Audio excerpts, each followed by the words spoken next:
Good morning, my friends. How are you today? It is Wednesday. This is hump day. We are almost there. Almost Friday. Just hang on. You got it. So today I had my meeting at work. We have our Wednesday meeting every Wednesday.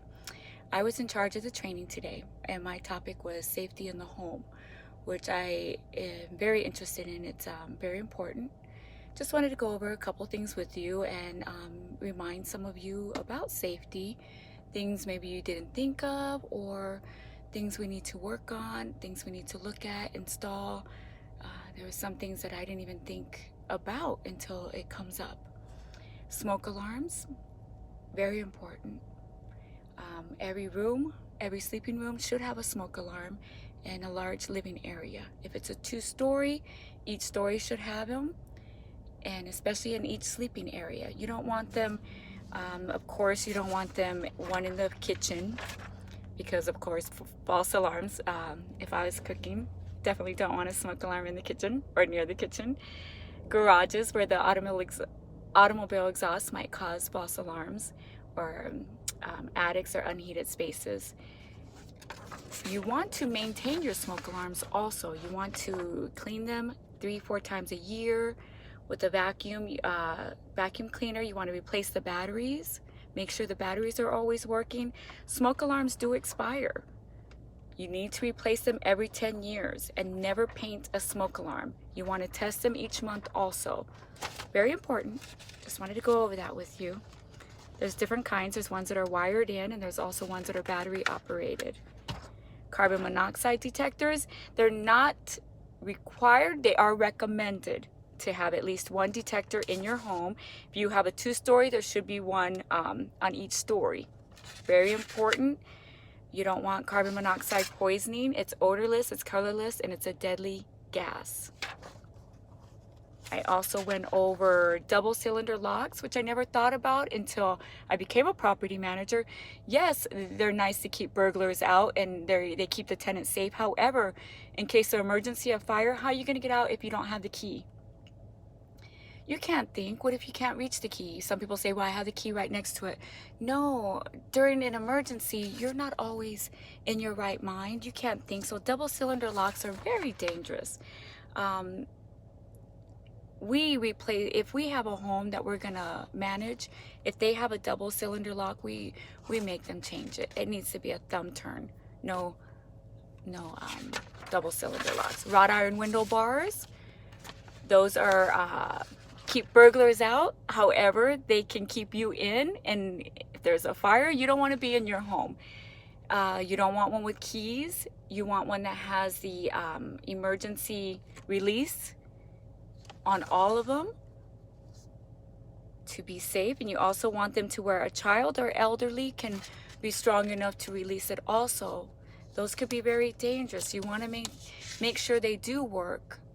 Even if they do have the release, you want to make sure they're not rusted, they're not old, they're not broken. Those can be very dangerous and keep you inside during an emergency. I think I'm guilty. I think I have some of those. Those are keep burglars out, but it'll keep you in. So be very careful with wrought iron window bars. Also, garage door sensors. You want to make sure you have garage door sensors on your garage door and that they're working properly, because that is what's going to keep the garage door. If something goes there, it'll pop up. You don't want a child to get smashed. You don't want to get smashed. A garage door can weigh 400 pounds or more. So it could easily crush something if it came all the way down without anything stopping it. The sensors will stop. If it sees something, feels something, the lasers, it'll pop right back up.